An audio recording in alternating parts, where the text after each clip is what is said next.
오늘은 다윗의 DNA를 보겠습니다. 우리 시편 27편 4절 말씀 먼저 읽어보겠습니다. 시작. 내가 여호와께 바라는 한 가지 일, 그것을 구하리니 곧 내가 내 평생에 여호와의 집에 살면서 여호와의 아름다움을 바라보며 그의 성전에서 사모하는 그것이다. 네, 영상이 안 나가나요? 여기가 잘못됐군요.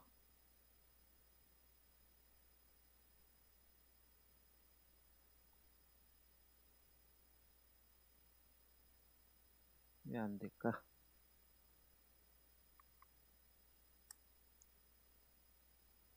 다시 한번 꽂아볼게요. 안 꽂혔네요.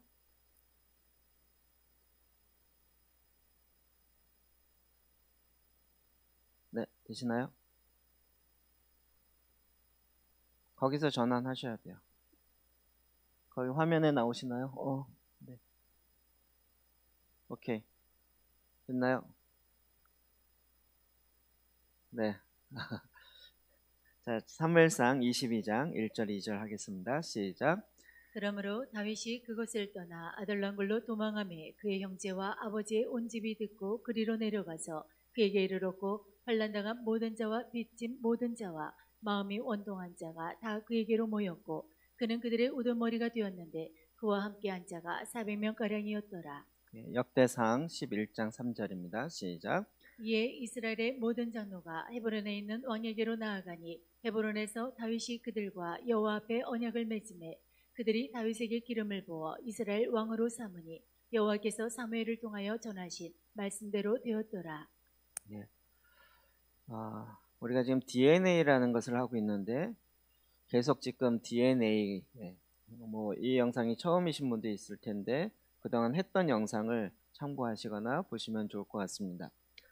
DNA를 간단히 말씀드리면 우리가 오가닉 처치라는 이 책의 중심으로 지금 DNA의 핵심을 갖고 있고 우리의 중요한 전략으로 갖고 있습니다. DNA. 자, DNA가 무엇인가? 자, 화면을 보시면 예수님의 DNA, 성경이 나오는 가장 생명체, 생명력의 핵심을 세 가지로 모아보면 첫 번째로는 디바인 트루스, 그래서 바로 하나님을 사랑하라. 첫 번째 계명 이것인데 하나님을 사랑하라 라는 것이죠. 우리는 이것에 대해서 아주 구체적이고 실제적인 것을 갖고 있습니다. 그냥 하나님을 이렇게 마음으로 사랑하는데 어떻게 사랑하는 것인가에 이렇게 눈으로 보여지지 않는 그런 부분이 많이 있지만 구체적인 실천과 연결되어 있는 건 하나님의 말씀을 사랑하는 것입니다. 네. 그래서 이 말씀을 사랑하는 것은 하나님 사랑하는 것과 동등하다는 거죠. 그래서 우리가 성경 읽는 것, 그래서 말씀을 사모하고 말씀이 나와 하나 되어지는 것. 그래서 주님의 마음과 내 마음이 같은 마음이 되어서 하나님과 내가 하나가 되어지는, 합일이 되어지는, 연합이 되어지는 것. 이것이 우리의 구원의 목적이고 또 삶의 목적이고 그렇게 내 속사람이 주님에 거하는 거처를 만들어가는 것. 이것이 디바인 트루스의 첫 번째 중요한 사명인 거죠. 이거 다시 또 쭉 얘기하기 시작하면 끝이 없이 나갈 수 있는 부분입니다. 두 번째로는 너처링 릴레이션십, 이웃관계, 이웃을 사랑하라. 우리가 늘 아는 것처럼 내 하나님을 사랑하고 둘째는 이웃을 내 몸같이 사랑하라. 근데 여기서도 주님이 우리에게 명령하신 것은 뭐냐면 특별히 양육하라는 거죠. 그냥 좋은 관계를 가져라 이런 얘기가 아니라 양육적 관계를 가져야 된다라는 거예요. 양육적 관계의 가장 대표적인 건 부모가 자녀를 양육하는 것을 이야기합니다. 초대교회 전달과 전수. 그래서 우리가 그냥 좋은 관계에서 내가 1대1로 양육해서 성경을 가리키고 이런 차원의 이야기일 뿐만 아니라 실제로 내가 해산의 수고를 하고 그래서 그 안에 그리스도의 형상이 나타나기도록 그 수고를 하는 관계가 되는 거죠. 그러니까 실제적으로 영적 아비와 영적 자녀의 관계가 되는 것을 이야기합니다. 그리고 세 번째로는 어퍼스톨릭 미션, 그래서 이 땅에 보냄받은 사명. 마태복음 28장 18절 19절 20절인 거죠. 이건 보냄받은 자다. 그래서 이제 사도적 사명이다 이렇게 이야기하고 있었습니다. 이걸 좀 다른 표현으로 이야기하면 또 데스티니가 될 수도 있고 그래서 우리가 각자 이 땅에 보냄받은 자로서 삶을 이렇게 미션을 클리어해야 되는 거죠. 우리가 살아있는 동안 하나님의 나를 이 땅에 보내신 그 이유를 우리가 온전히 목적을 이루어야 하는 거죠. 이 세 가지가 계속 지금 흘러가고 있는 것이고, 그래서 우리는 그 세 가지 내용을 하나씩 살펴보았고, 그리고 우리 방학하기 전에 여호수아의 DNA를 살펴보았어요. 그리고 이제 평안의 사람을 살펴보았고, 그리고 이제는 이제 다윗을 중심으로 다윗은 과연 이런 DNA가 어떻게 이루어졌는가라는 점들을 같이 보기 원합니다. 자, 첫 번째, 다윗의 디바인 트루스. 다윗은 어떻게 말씀을 사모하고 말씀 가운데 살았는가 하는 것들을 좀 살펴보기 원합니다. 우리가 잘 아는 것처럼 시편은 다윗이 거의 반 이상을 기록하였습니다. 119편 164절 봅시다. 시작. 주의 의로운 규례들로 말미암아 내가 하루 7번씩 주를 찬양하나이다. 아멘. 우리는 다윗을 생각하면 다윗이 한 일이 하도 많아서 다윗을 목회자로 생각한 사람이 굉장히 많죠. 근데 다윗은 목회자가 아니었고 왕이었습니다. 이게 우리로 하여금 좀 눌리게 하는 거죠. 그런 왕으로 엄청 나라 일을 하기에도 바빴을 텐데 하루에 7번씩 주님의 말씀을 보고 주님의 임재 가운데 나아갔다는 거죠. 우리가 지금 하기 전에 시편 기도 지금 하루에 7번에 나눠진 이 기도를 하고 있는 거 다윗의 기도로부터 시작된 것이에요.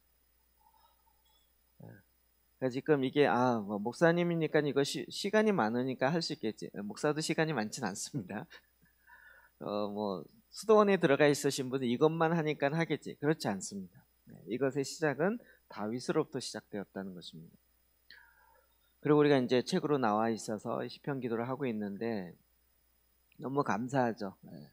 앞으로는 이렇게 얼굴을 대면하여 볼 수 없는 오프라인 상태로서 온라인으로 하더라도 제가 어제 그런 이야기를 좀 나눴는데 우리는 굉장히 준비된 게 많습니다.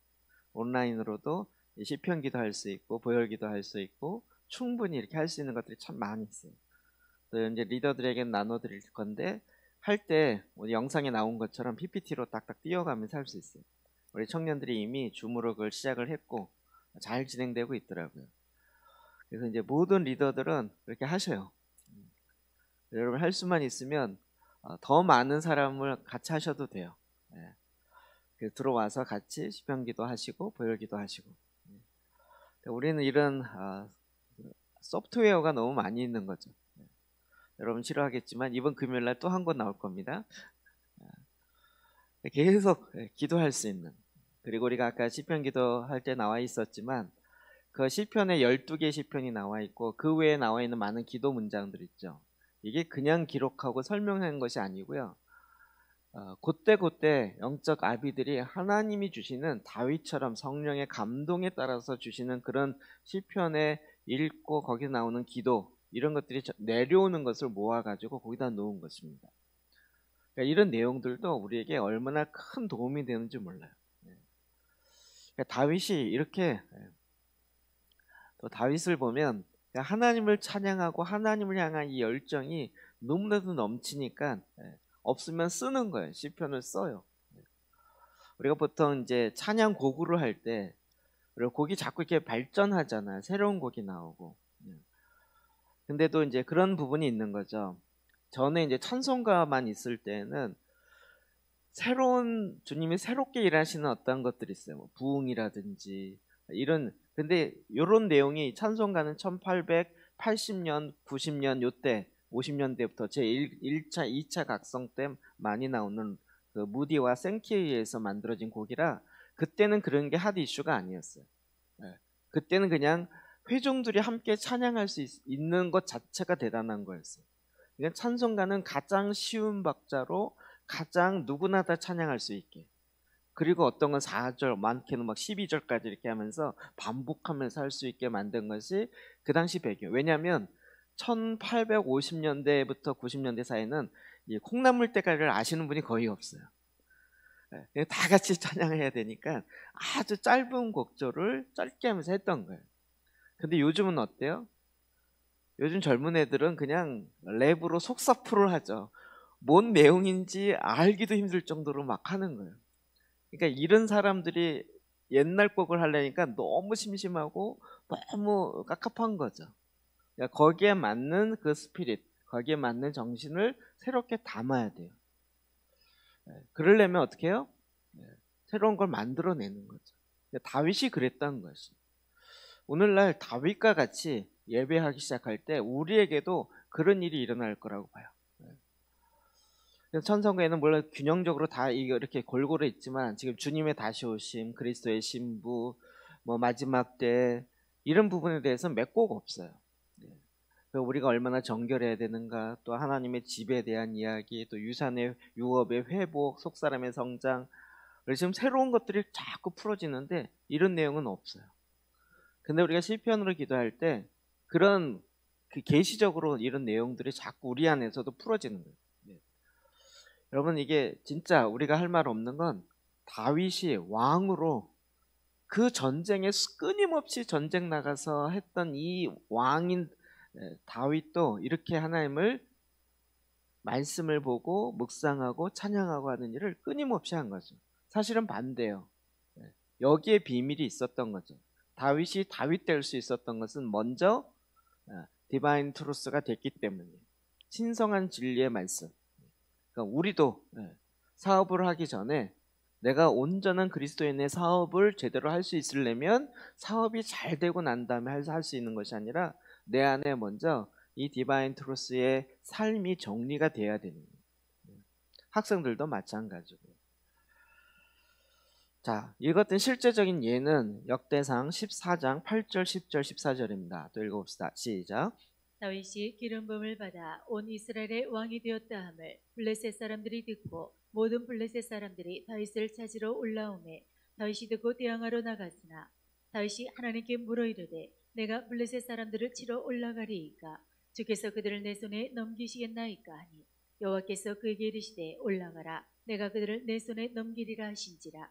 다윗이 또 하나님께 묻자온데 하나님이 이르시되 마주 올라가지 말고 그들 뒤로 돌아 뽕나무 숲을 맞은편에서 그들을 기습하되. 다윗이 블레셋과 전쟁했을 때 어떻게 전쟁했는가 하는 것이 성경에 나와 있는 부분이에요. 다윗이 기름 부음을 받아 온 이스라엘 왕이 돼요. 그러니까 처음엔 유다 지파의 왕이었다가 이제 12지파 전체 왕이 되니까 블레셋이 지금 어디라 그랬죠? 가자지구. 그 블레셋 사람들이 그 새롭게 왕이 된 자를 치려고 오는 거죠. 그때 다윗이 어떻게 합니까? 10절에 보니까 하나님께 물어 이르되 블레셋 사람을 치러 올라가릴까? 우리는 당연히 전쟁해야 된다고 생각하죠. 그런데 다윗은 하나님께 묻는 거예요. 하나님께 묻는 거예요. 주께서 그들을 내 손에 넘기시겠나이까?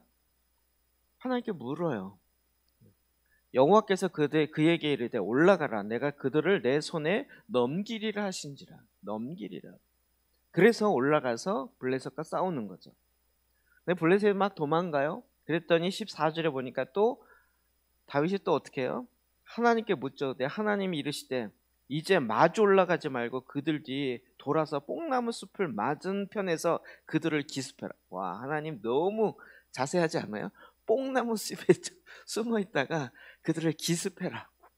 이렇게 말씀하시는 하나님. 그러면 이 말씀을 들을 줄 알아야죠. 물을 줄 알 뿐만 아니라 또 들을 줄 알아야죠. 이게 삶으로 되어 있어야 됩니다. 하나님 올라갔다라고 말씀했다 그래갖고 그냥 주구장창 올라가기만 하면 된다. 이러다가 또 하나님이 새로운 말씀을 하시는데 안 들으면 자기는 분명히 하나님 말씀 들었다는 거예요. 들은 건 맞은데 주님의 또 새로운 말씀 하시잖아요. 이게 다윗의 DNA 가운데 녹아져 있는 거죠. 저희도 이 훈련이 돼야 됩니다. 그냥 한 번 들은 것으로 끝나는 게 아니라 매번 하나님께 묻고 듣고 하는 그런 일들이요. 제가 요즘에 참 특이한 일을 경험하고 있습니다. 저희가 이제 책자 만들고 뭐 이렇게 하면서 최근에 요 책이에요. 가정 안에 작은 여유를 잡아라. 이게 지금 지난주부터 계속 이제 광고가 되기 시작하면서 어제 그제 주문 받고 그 택배 보내고 이 일이 막 하루 종일 일을 하기에 바빠요. 무슨 얘기인지 이해되세요? 제가 이 책을 만들고 이 책이 대만에서 제일 많이 나간 책이에요. 그래서 이거 만들면 진짜 좋겠다. 보니까 한 달 동안 가정재단을 세우고 각 모든 관계와 이런 거, 여러분 우리 새벽기도 제가 두 번인가 했잖아요. 그래놓고 이제 우리는 다 해놓고 있는데 이제 그리고 나서는 더 이상 창고에 쑥 쌓여 있고 아무 일도 없는 거죠.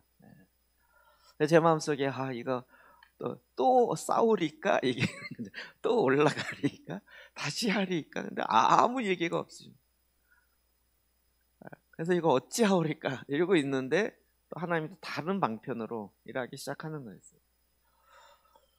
이런 경우가 많아요. 저도 어떨 때는 한 번 됐으면 끝까지 뭔가 해주셔야지 왜 중간에 멈추세요 하나님 이런 거죠. 그런데 멈춰야 할 때 또 멈추는 거예요. 하나님이 다른 방법으로 줄 때는 다른 방향으로 가야 되는 거죠. 이거 끊임없이 우리가 훈련해야 돼요. 요즘 이런 일을 계속 하다 보니까 제일 무서운 사람은 하나님의 음성을 못 듣는 사람은 나 못 들어요. 모르겠어요. 이런 사람이 차라리 낫더라고요. 제일 무서운 사람 누구예요? 선무당. 한 번 듣고 난 분명히 들었다는 거예요. 주구장창 365일 글로만 가요. 너무 확신해요. 무슨 말인지 이해되시죠? 그러니까 우리가 매 순간 주님과 친밀하게 교제하고 이 훈련들이 되어야 된다는 거예요. 그러니까 다윗이 이게 끊임없이 언제 됐을까요? 어렸을 때 양치기 할 때부터. 그리고 나서 사무엘에게 기름 부었고 골리앗과 싸우는 그 중간에 싸우려고 간 거 아니죠? 도시락 갖다 주려고 갔다가 그 말을 듣고 그 안에서부터 일어나는 하나님의 분노가 일어나는 거예요. 왜냐하면 하나님과 마음이 같이 있으니까. 그러니까 그 조그만 애가 뭘 안다고 네가 살아계신 하나님의 이름을 네가 감히 모욕하느냐 이러고 거기에 의로운 분노가 일어나요. 조그만 애가. 전쟁에도 나갈 자격이 안 되는 애가 우리 같으면 애들은 가 이랬죠. 애들은 가. 근데 그 안에 주님과 함께 하고자 하는 그 마음이 끊임없이 있었던 거죠. 우리가 지금 이거를 양육하는 거예요. 이 안에 우리 주님과 깊이 교제하는 이와 같은 일들이 있게 하는 거죠. 특별히 그래서 우리 다음 세대 자녀에게 주님의 말씀을 듣고 이것이 될 수 있도록 훈련하는 과정이 너무 필요해요. 꼭 제가 이거 할 때마다 높아심으로 얘기하지만 주님의 음성 듣기를 훈련하기 위해서 제일 먼저 뭘 해요? 듣기 위해서 가만히 있는 것이 아니라 성경을 읽어야 된다. 말씀을 읽으면서 나의 더러워져 있는, 깨져 있는, 상처나 있는 그 혼이 다시 온전케 세워져야 된다는 거죠. 지정의의 기능들이. 그것이 다시 회개되는 건 돌이키는 것이고 깨끗해지는 것은 정결화 과정이다. 제가 지난 주일날 설교할 때 이렇게 말씀드렸어요. 그러니까 그렇게 되기까지 준비하는 그 과정들이 굉장히 많이 있다는 것을 우리가 알고 있는 거죠. 이 여정들을 지금 계속 걸어가고 있습니다. 자, 시편 119편 105절이요. 시작. 주의 말씀은 내 발의 등이요 내 길의 빛이니이다. 아멘. 주님의 말씀은 내 발의 등이요 내 길의 빛이다. 실제 그런 거죠. 그냥 어쩌다가 말씀이 좋은 말씀이네, 나에게 위로가 되는 말씀이네 이렇게 가는 것이 아니라 우리가 걸어가는 거예요. 우리가 그 길을 걸어가고 있을 때 내 길을 인도해 주는 분이라는 그 말씀이라는 거죠. 그러니까 우리 이게 모든 그리스도인들이 이게 다 돼야 되는 거예요. 다 이 기준이 되는 거죠. 그러니까 우리는 계속 지금 말씀이 최고의 권위고 최고의 기준인 거예요. 말씀을 해석하는 해석의 신학자나 해석의 신학적 교리가 중요한 것보다 그보다 더 높은 권위는 말씀인 거죠. 오늘날 이 신학이 말씀보다 더 위에, 이런 표현 자체가 안 맞는 얘기죠. 신학은 말씀에서 나왔잖아요.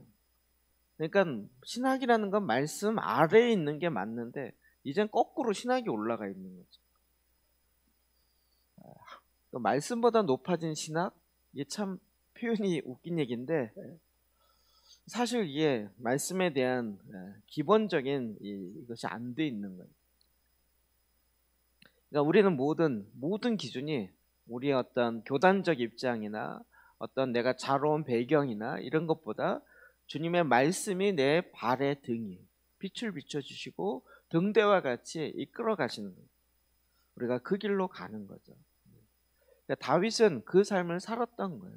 그러니까 다윗은 끊임없이 언약을 기록하고 생각하고 그 하나님의 주신 말씀에 의해서 끊임없이 살아왔던 거예요.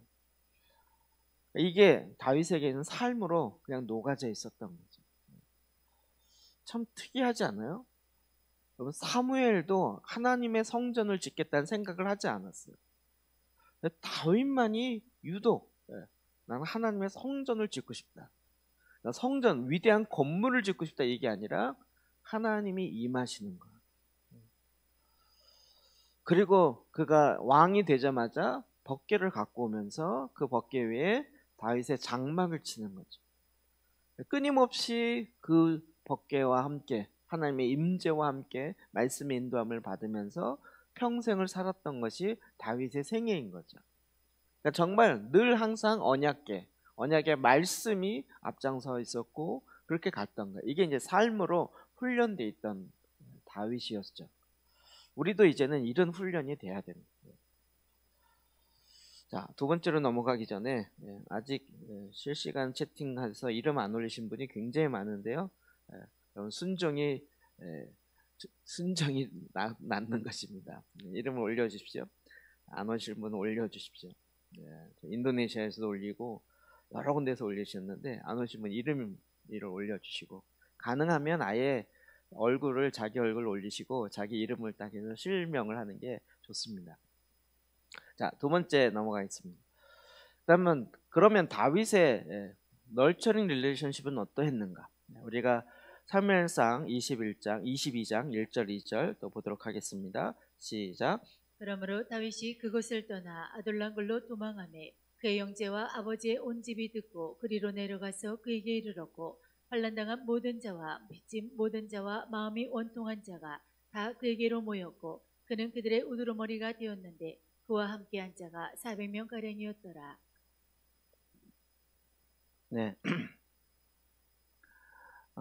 다윗이 아둘람 굴에 도망갔을 때 우리 잘 아는 얘기죠.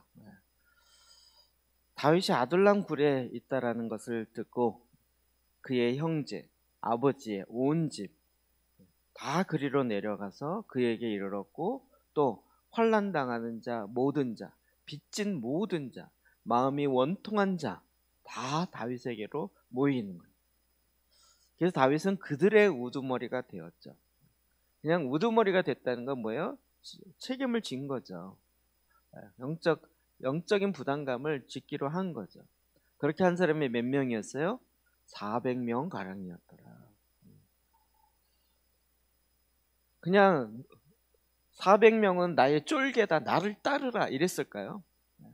그렇지 않겠죠? 거기서도 끊임없이 디바인 트루스 했겠죠? 진리의 말씀을 갖고 말씀 묵상하고 그 원통함을 또 하나님의 말씀으로 풀어줬겠죠?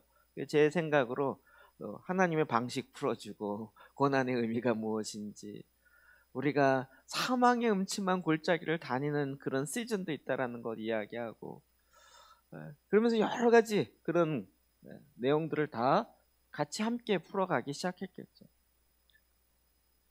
그리고 마음에 하나님의 언약, 소망, 그 끝까지 그들과 함께 그런 마음을 나눴겠죠. 즉 무슨 말이에요? 양육적 관계를 했다는 거죠. 그러니까 다윗이 그냥 내가 나중에 다시 내가 왕의 사위인데 내가 다시 이 왕권을 잡게 되면 너희들 한 자리씩 줄게. 이런 차원에서 어떤 나라를 세우려고 했던 게 아닌 거죠. 그냥 하나님을 끊임없이 예배하고 하나님이 뭘 하기 원하시는지를 알고 그와 같은 하나님의 나라를 온전히 함께 이루자라는 것에 함께 있었던 사람들이 그 마음을 하나로 만든 거예요. 그냥 하나님 나라 이야기해서 자기의 속셈을 차려먹으려고 하는 그런 차원의 이야기가 아닌 거죠. 사무엘하 23장 8절과 39절 봅시다. 시작. 다윗의 용사들의 이름은 이러하니라. 이상 총수가 37명이었더라. 네. 다윗이 왕이 되고 이제 열두 지파의 전체 왕이 되고, 그리고 이제 나라를 이끌어갈 때, 여러분 이게 나라라는 건요 진짜 혼자 할 수가 없어요. 네. 제가 개인재단, 가정재단은 개별적인 거라 그랬고요. 그 다음에 교회재단, 직장재단은 하나의 조직을 이루는, 몸을 이루어서 가는 것이고요. 그 다음에 도시재단, 국가재단은 이런 것이 연합해서 된다 그랬어요. 그렇죠. 그러니까 어떤 것도 다윗이 혼자 다 했겠어요? 혼자 뭐 전쟁도 하고, 그 다음에 뭐 교육도 하고, 무슨 뭐 문화 영역도 하고, 그렇게 다 할 수 있는 것이 아니죠.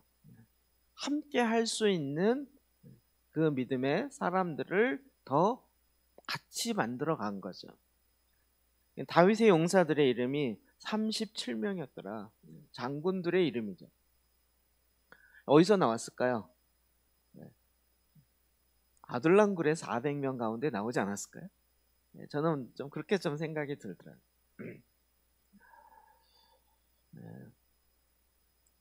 그냥 끊임없이 이런 관계들이 계속 되어 갔던 것입니다.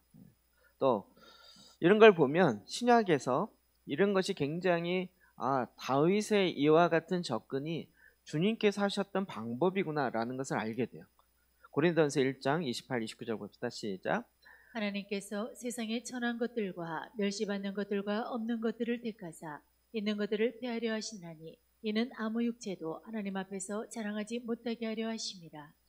아멘. 고린도전서의 그 교회 성도들을 이야기하면서 하나님께서 너희들 중에 문벌 좋은 사람 많지 않냐고. 하나님은 어떤 자를 택해요? 세상에 천한 것, 멸시받는 것, 없는 사람들을 택해서 오히려 세상에 귀하다라고 이야기하는 사람, 또 자기가 높다라고 이야기하는 사람을 폐하했어요. 아무 육체라도 하나님 앞에 자랑하지 못하게 하는. 오직 나는 주님이 아니면 절대 살 수가 없어요 라고 이야기하는 그런 사람들을 중심으로 하나님은 하나님의 일을 행하신 거죠. 그러니까 우리의 생각과 참 다른.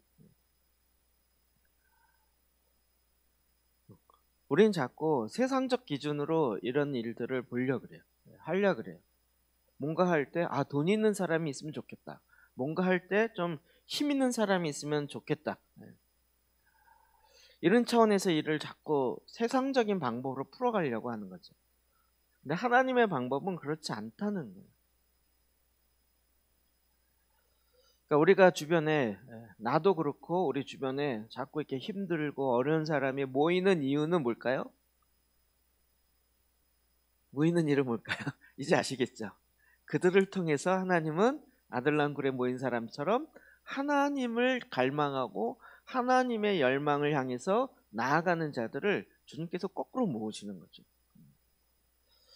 지금도 마찬가지라고 생각이 들어요. 목사님들 세계에 좀 이런 얘기가 있어요. 오늘 아침 말씀 준비하다가 그 생각이 나더라고요. 이런 일들을 진행할 때 서울에서도 성공을 했느냐 이걸 꼭 물어요. 서울에도 지방이나 그런 데서 성공했다고 그게 성공이 아니라 정말 서울에서 해야 성공이다라는 거예요. 근데 제 마음속에 그 말이 이렇게 딱 떠오르면서 이 말씀과 반대. 죄송합니다. 서울에선 이런 일 안 됩니다. 기도재단부터 시작해서 이걸 서울에서 했으면 됐을까요? 여러분 어떻게 생각하세요? 그런 거 말고 쉬운 거 가르쳐 주세요. 그런 쪽으로 나가지 않았을까요? 오히려 막 세상을 변혁해야 된다는, 이렇게 살기 좋은데 강남을 왜 변혁해요? 내가 지금 강남에 아파트가 몇십억으로 되어 있는데 번역하면 안 되죠. 잘 지켜야죠. 뭐 이런 차원으로 오히려 가지 않았을까요? 물론 그 중에서도 하나님의 나라를 열망하고 하나님의 그 뜻을 이루려고 하는 분 분명히 있습니다. 분명히 있어요. 거룩한 부자들이 있고 거룩한 그 권세자들이 있습니다. 정말 그 마음의 중심에 하나님이 온전히 그를 통해서 하나님의 뜻을 이루고자 하는 그와 같은 DNA가 다음 세대에 이 마음이 풀어져야 되는 거죠. 내가 양육해서 너는 나를 따라야 돼. 나의 제자를 만드는 게 아니라 하나님의 제자가 될 수 있도록 만들어가는 작업이 우리에게 너무나도 필요한 것이죠. 사실 이게 지금 없었던 부분이에요. 제가 어제 리더 모임 하다 그 얘기를 했네요. 우리가 지금 뭐 이렇게 지금 실시간 영상으로 예배하니까 많이 불편한 것들이 있잖아요. 내가 그냥 불편해하다라는 생각을 지워버리고 하나님 뭘 원하실까? 를 자꾸 이렇게 생각해 보잖아요. 이건 시편기도 보혈기도 하기 딱 좋지 않아요, 요즘에? 이제 영상으로 딱 하고 셀 모임도 그렇게 하고 그래서 그냥 줌으로 2시간 기도하려면 뭐 기도 제목 주면서 기도하려면 참 어렵죠. 근데 그냥 시편기도 우리 제1기도 합시다. 제3기도 3시기도 합시다. 이래가면서 하면 뭐 기본적으로 30분 하니까 그리고 이제 보혈기도 다 하면 또 한 45분 하고 이렇게 해서 그냥 같이 하기에 너무 좋죠. 그래서 제가 굉장히 이게 좀 둘 사이에 끼어서 어려운 건 저도 굉장히 자유로운 걸 좋아하거든요. 자율적인 거 좋아하고 그래서 이제 알아서 하는 걸 좋아하는데 여태까지 알아서 한 적이 별로 없어요. 모아가지고 같이 하면 안 될 상황을 만들어 놓고 같이 하는 거예요. 그러니까 시편기도도 알아서 하세요 그러면 잘 안 해요. 이렇게 예배 시간에 시편기도 딱 놓고 이제 하고 이런 식으로 계속 개인적으로 해야 됩니다. 그리고 하는 거 하고 올리고 점검하고 막 이렇게 해야 처음에는 억지로라도 하지만 나중에 이제 하다 보면 이제 자기의 삶의 스타일이 되기 시작하는 거죠. 이 자율적으로 하는 것과 강제적으로 시키는 그 둘 사이에 끼어서 제가 어떻게 해야 할 바를 모를 때가 종종 있습니다. 처음에는 자율적으로 하기를 원하고 이렇게 내려놓죠. 문제는 열매로 결과를 아는 거죠. 열매로 아는 거니까.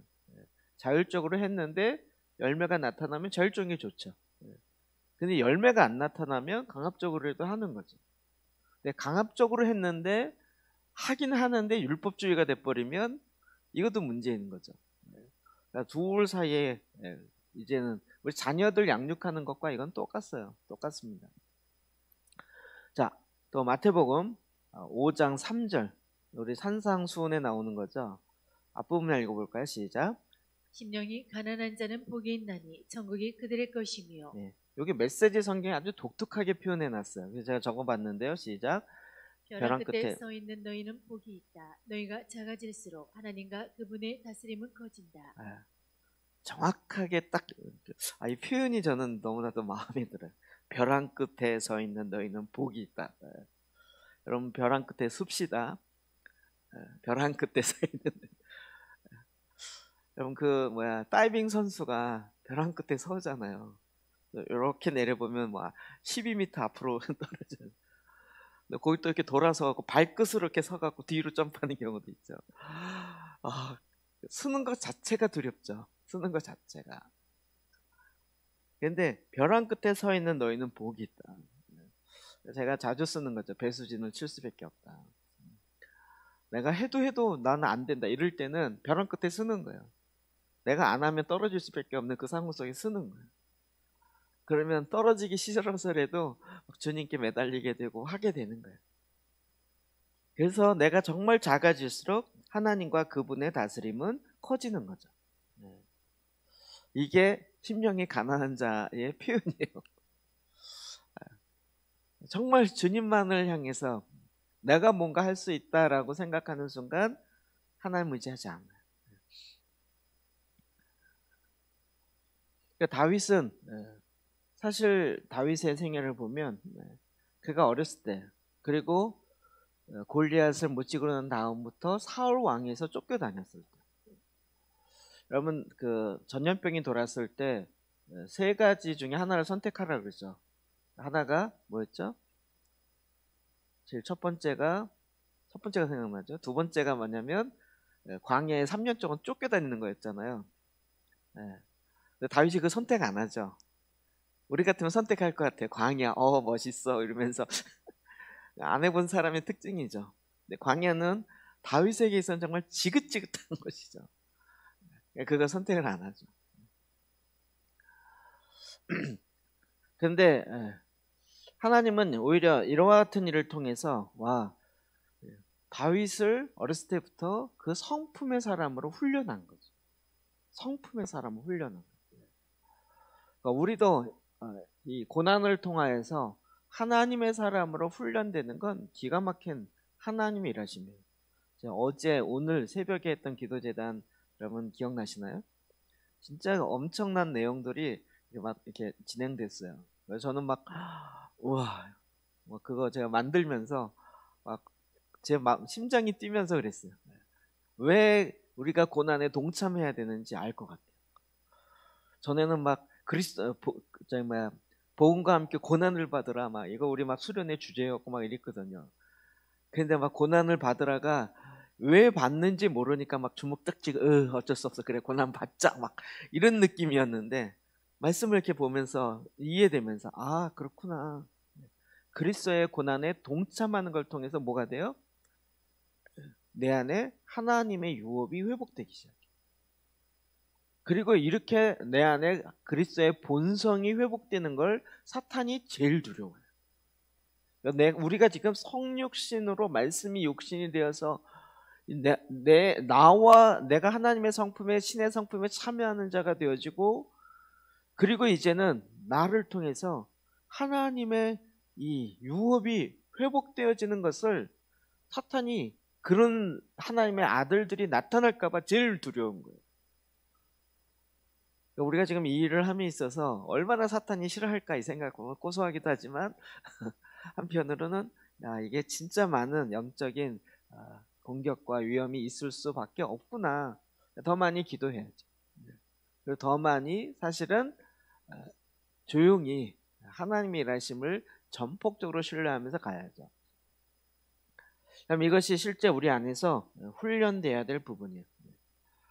자, 세 번째로는 다윗의 사도적 사명입니다.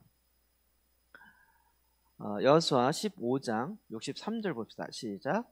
예루살렘 주민 여부스 족속을 유다 자손이 쫓아내지 못하였으므로 여부스 족속이 오늘까지 유다 자손과 함께 예루살렘에 거주하니라. 아멘. 아멘. 다윗이 왕이 되면서 첫 번째로 했던 것 중에 하나가 이 여부스족이 있었던 그 성을 뺏어오는 거죠. 이건 지난번에 많이 이야기했어요. 유자연 이야기하면서. 그러면서 시온 성을 다시 회복하고 그곳에 다윗 성을 세우고, 그리고 시온 성과 함께 그 위에 예루살렘 성전이 세워지는 거죠. 다윗은 우리가 언약적 개념으로 볼 때 아브라함을 통해서 언약이 회복되어진다면 이건 아브라함이 준 축복, 그 언약이 회복되는 거죠. 그러면 다윗을 통한 언약의 회복은 뭐였죠? 다스림이었죠. 다스림, 왕권. 그러니까 우리는 지금 아브라함과 다윗의 후손인 예수 그리스도 안에 있는 자들이죠. 그러니까 우리 언약이 회복되어서 이제는 아브라함에게 준 언약뿐만 아니라 다윗과 함께 했던 그 통치의 언약이 회복되는 것이 우리를 통해서 되는 거예요. 이것이 다윗에게 나타나는데 그것은 땅을 차지하는 것이고, 그 기업, 하나님이 아브라함에게 내가 너에게 준 땅, 그것을 회복하는 것이 1000년 정도 지나서야 아브라함에게 준 그 언약의 땅을 다윗 때 회복하는 거죠. 그게 회복되기 위해서 뭐가 회복돼야 돼요? 다스림이 회복돼야 됩니다. 이걸 하기 위해서 다윗이 전략적으로 접근했다는 거죠. 그 시온 성을 차지하는 거예요. 요것과 관련돼서 제가 2번인가 설교했던 부분도 있고, 그러니까 나중에 한번 찾아보시기 바랍니다. 오늘은 그냥 이게 제목 비슷하게만 살짝 얘기하고 갑니다. 사무엘하 7장 5장 7절과 10절입니다. 시작. 다윗이 시온산 성을 빼앗았으니 이는 다윗성이더라. 만군의 하나님 여호와께서 함께 계시니 아멘. 다윗이 점점 강성하여 가니라. 아멘. 네. 다윗은 이 일에 있어서 늘 하나님이 함께 했어요. 그리고 그 시온 산성을 빼앗을 때도 사실은 하나님이 그 마음을 주셨죠. 제가 보기에 야 저건 낭봉불락의 성인데 저거 내가 빼앗아 공적을 세워갖고 내가 왕된 걸 보여줘야지, 이런 개념으로 접근했기보다는 이 성과 이 위치가 중요하다는 것을 그의 마음속에 갖게 된 거죠. 다윗은 유다 지파의 왕이었을 때는 헤브론에 있었어요. 근데 이 헤브론에서 이제는 시온으로 넘어오게 되는 과정이에요. 그 지도를 보면 되게 재밌어요. 유다 지파의 수도는 헤브론이었어요. 각 지파마다 수도와 같은 핵심적인. 근데 시온 산성은 유다 지파의 경계선, 경계 위에 있는 거예요. 그냥 딱 그 경계예요. 지금 예루살렘인데 어찌 보면 그 헤브론에 있어서는 이 시온 산성은 변방 같은 거예요. 딱 우리 교회 갔는데요. 우리가 안산이라고 그러지만 우리가 안산이라고 얘기하기가 참 애매한 안산이에요. 아니 경계에 딱 걸쳐 있어 갖고요. 그렇다고 시흥이라고 얘기할 수도 없고, 하여튼 그 경계에 얹혀 있는 사람이 살지 않는 산 속에 있는 이런 게 사실은 여부스족이 있었던 그런 땅과 같은 곳이라는 거예요. 그러니까 핵심적인 도시는 아니었던 거예요. 그런데 다윗 안에 그 성을 뺏고자 하는 그 마음을 하나님 주셨던 거죠. 이것을 역으로 바꾼 것이에요. 그리고 하나님이 주신 그 마음에 의해서 다윗성을 시온성을 뺏으니까, 그리고 그것에 다윗성을 세우면서 하나님이 그와 계속적으로 함께했던 거죠. 그러니까 난공불락의 성은 우리가 칠 수 없지만 반대로 얘기하면 뭐죠? 그 성을 우리가 다시 뺏으면 난공불락의 성을 우리가 갖게 되는 거죠.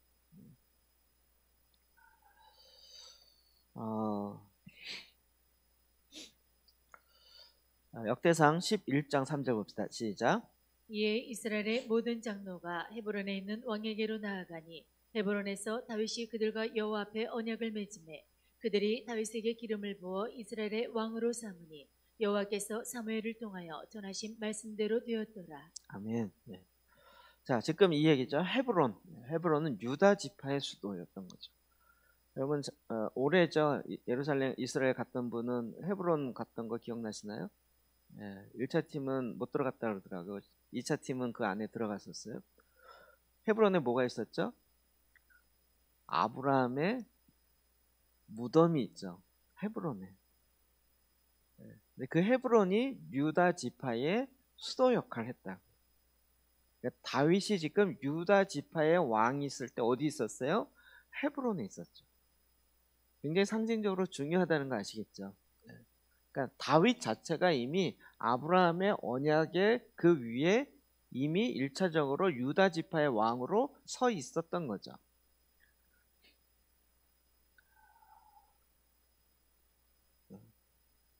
그리고 이제 하나님이 함께 하시니까 다윗이 12지파의 왕이 되겠다, 그리고 무슨 선전포고하고 무슨 왕이 되기 위해서 뭘 한 게 아니라 12지파의 모든 장로들이 다윗에게 와서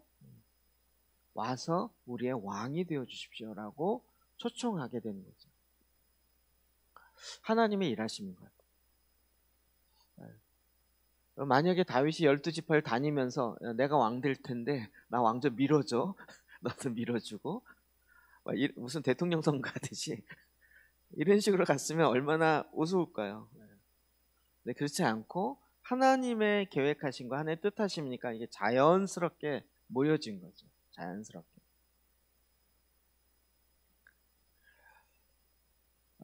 하나님의 그 부르심의 사명을 이루시는 거예요.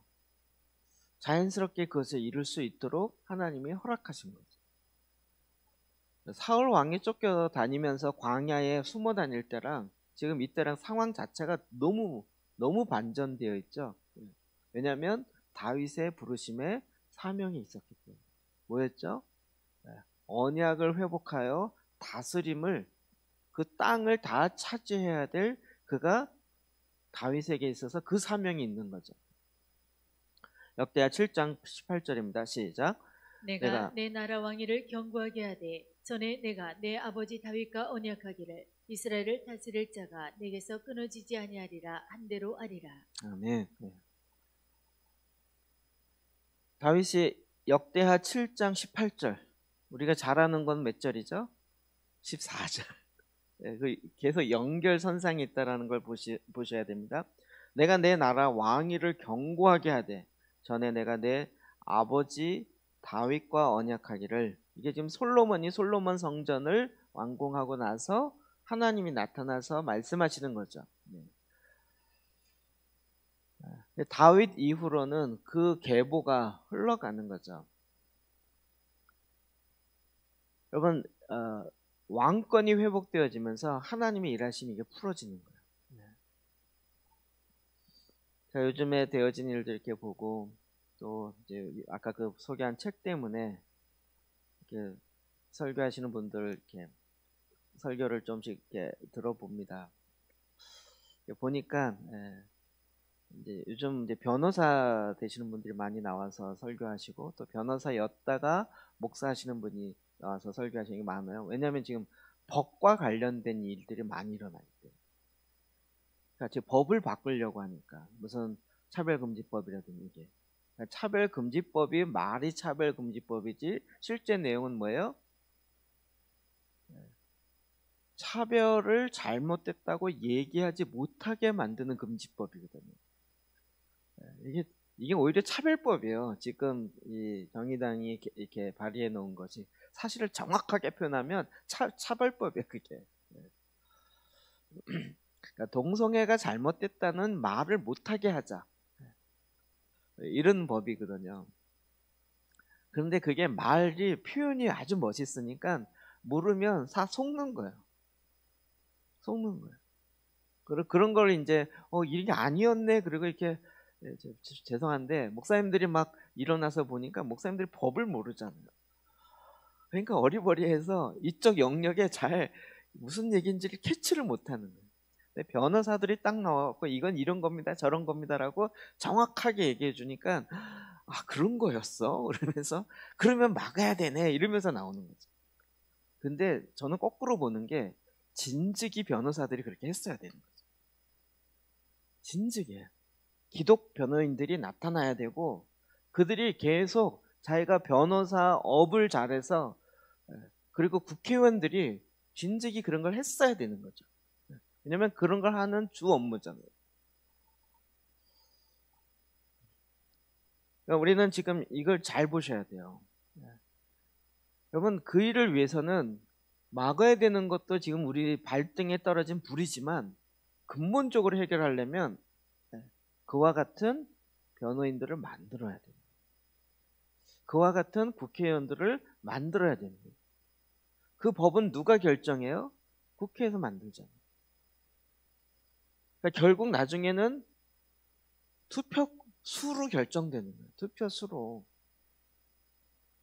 근데 선거가 이렇게 중요한 거고, 그거를 염두에 두고 우리가 투표하고 그런 사람을 만들고 그런 생각과 그런 비전을 갖고 나아가는 국회의원들을 만들어냈어야 되는 거죠. 근데 그런 쪽에 전혀 생각이 없었던 거죠. 교회에서 무슨 국회의원 만들어야 된다 이 얘기하면 왜 정치 참여하냐 뭐 이런 식으로만 이야기한 거죠. 근데 그게 아니잖아요. 지금 모든 영역마다 다 하나님의 사람들이 다 일어나야 되는 거죠. 목사님 한 명만, 뭐 교회 하나만 이렇게 될 것이 아닙니다. 그러니까 지금 모든 영역에 다 우리가 얘기하는 것처럼 모든 영역에 부흥이 일어나는 거 우리는 트랜스포메이션이라고 그래요. 그러니까 지금 정치 영역에 트랜스포메이션이 돼야 되는 거고, 법조계에 트랜스포메이션이 돼야 되는 거고, 그리고 교육계에도 그와 같은 일을 하는 사람이 만들어져야 돼요. 이런 DNA가 있는 그런 사람이 만들어내야 된다는 거예요. 그럼 전교조 역사 잘 아시잖아요. 옛날엔 불법단체 어쩌고 그러는데 정권이 바뀌면서 이제 아예 합법화되면서 큰 힘을 얻게 되는 거예요. 거기서 나오는 이야기, 그거 하기 위해서 그 사람들은 얼마나 준비했을까요? 어느 날 만든 게 아니고요. 30년, 아니 평생을 걸은 거예요. 그래서 그 30년의 열매로 지금 이런 일을 당당하게 하는 모양이 된 거죠. 좋다 나쁘다를 떠나서요. 근데 우리가 그냥 막읍시다 이거 하나 갖고 그냥 막아지겠냐고요. 하나님이 통치한다. 이 놀라운 하나님 나라 유업을 회복하는 차원에서 하나님의 역사를 다시 끌어와야 되는 거죠. 자, 요즘에 끊임없이 이제 기도하면서 교회가 문제다가 아니라 교회를 제대로 깨우고 교회된 성도들을 깨우려면 어떻게 해야 되는가? 우리는 자꾸 흔들어 깨운다고 생각한 거예요. 흔들어. 자는 사람 흔들어. 자지 마. 왜 깨어났는데? 왜 깨워 그랬는데? 몰라. 일단 일어나야 돼. 이렇게 되니까 왜 일어나야 될 이유를 잘 모르는 거예요. 그걸 설명 못 해주는 거예요. 제가 왜 유업이라는 거에 필이 꽂히냐면 유업을 설명하니까 그거였어? 이렇게 되는 거죠. 그거였어. 지금 우리의 믿음의 선배들이 세워놓은 한국 기독교가 무너지는 게 문제가 아니고요.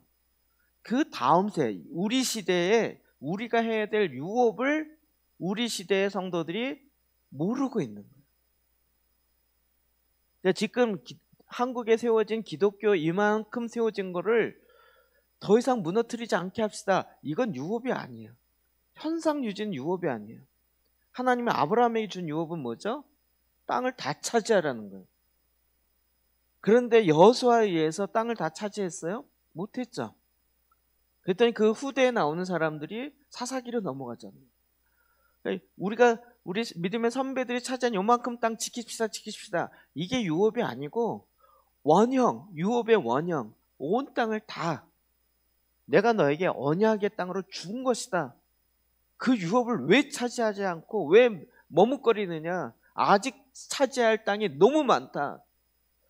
이게 여호수아의 마음에 있었고 하나님의 마음인 거죠.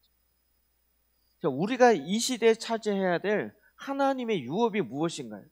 그럼 뭐 창세기 1장 26절 28절 이 땅을 하나님의 유업이 회복되도록 하는 이 사도적 사명이 우리 가운데 일어나야 되는 거죠. 다윗이 그것을 알았는데 어떻게 알았을까요? D부터 시작했겠죠. 그리고 그것을 이룰 수 있는 사람들을 모으고 그리고 이 사명에 의해서 함께 이걸 만들어 간 거죠. 우리도 마찬가지. 하나님께서 지금도 이 DNA가 우리 모두에게 흘러가게 하는 거예요. 모두에게. 저는 오히려 요즘 상황을 이렇게 보면서 야 이건 거꾸로 찬스다 이렇게 봐야겠다. 찬스다. 지금 실시간으로 영상밖에 못하는 상황 속에서 그러면 실시간으로 각 개별적으로 할 수 있게 하는 게 뭐냐. 그 전에 했던 건 다 모여야 할 수 있는 거였어요. 프로그램이나 교회 구조나 이런 거 다 컴스트럭처로 모여야 할 수 있는 구조예요. 근데 흩어지니까 어떻게 해야 될지 모르는 거잖아요. 이런 상황 속에서 우리가 전략 내고 이 DNA 얘기하면서 1:1 구조가 필요하고 1:1 양육하는 게 필요하고 또 그럴 때 할 수 있는 각 개인에게 부어진 하나님의 부르심의 사명이 무엇인지를 깨달아 알아야 됩니다. 이거를 다 모여있을 때 얘기하니까 별로 뭐 좋은 거네 뭐 이러고 넘어갔던 거죠. 이제 모여지기 힘드니까 뭘 해야 될지 모르는 상황 속에서 너무 좋은 거예요. 이건 지금 개인적으로 기도가 안 돼. 그래요? 시편 기도합시다. 말씀으로 보혈 기도하시고 이렇게 해서 전도가 안 돼요. 1:1로 하면 돼요. 1:1로 하면 여러분 재밌지 않아요? 교회에서 소그룹 모임하면 안 되는데요. 식당 가서 하면 괜찮아요. 우리 식당에서 가서 합시다. 1:1로 만나서 양육하고요. 그거 원래 하려고 했던 거예요. 그냥 찻집에서 만나서 1:1로 DNA로 하나님 말씀 양육하고 그렇게 그가 출산하는 해산의 고통을 통해서 하나님의 자녀로 온전히 하나님의 사람으로 양육하게 하는 일을 하는 거죠. 하나님 지금도 저와 여러분을 통해서 이런 일을 풀어놓기를 원하세요. 그러니까 지금 다윗의 DNA를 계속 보면서 이 시대에도 이와 같은 생명력, 생명에 의해서 DNA에 의해서 하나님의 일하심은 얼마든지 펼쳐갈 수 있는 거죠. 하나님 일하시는 거죠. 그래서 저희가 마음속에 막 불타는 마음이 다시 일어나고 있어요. 전에만 같아도 아이고 주님 이 산골에서 뭘 하라는 얘기십니까? 언제까지 산골에 있어야 되는 일입니까? 언제쯤 대도시로 나갈까요? 뭐 이런 쓸데없는 생각 휙휙 지나가는 거. 아니면 직장으로 막 들어갈까요? 막. 근데 야, 넌 가만히 있어라. 가만히 있는 거 진짜 힘듭니다, 하나님. 처음부터 저를 가만히 있는 사람을 만들지, 처음부터 이렇게 맨날 뛰어다니는 사람 만들더니 이젠 또 가만히 있으라고 하십니까? 잔말 말고 넌 가만히 있어라. 그런데 하나님이 일하시는 것들을 보는 거죠. 이게 지금 다윗의 DNA입니다. 그걸 펼쳐가는 거예요. 그랬더니 하나님이 또 최근에 이런 위로를 주시는 거예요. 저는 가만히 있는데 다른 사람들이 막 움직이기 시작. 막 이런 기도재단 갖고 움직이고 가정재단 갖고 움직이고 막 얘기하고. 그래서 제가 이렇게 들으면서 처음에는 저건 내가 했어야 되는 건데 왜 내 걸 뺏어가나 뭐 이런 약간 서운한 마음이 들려고 했다가 나중에 보니까 아이고 내가 하는 것보다 훨씬 잘하네. 오히려 박수 쳐줘야지. 할렐루야. 어찌됐든 주님의 나라가 주님의 일하심이 퍼져가기를 원하는 거죠. 그렇게 해서 하나님이 더 일하시겠죠. DNA요. 그러면 끊임없이 내 삶을 계속 돌아보고 우리가 어느 순간 됐기 때문에 이제 난 됐다가 아니고요. 계속 그걸 유지해 나가는 거죠. 자, 우리가 이제는 정말 이와 같은 DNA의 삶이 이건 주님의 명령이셨어요.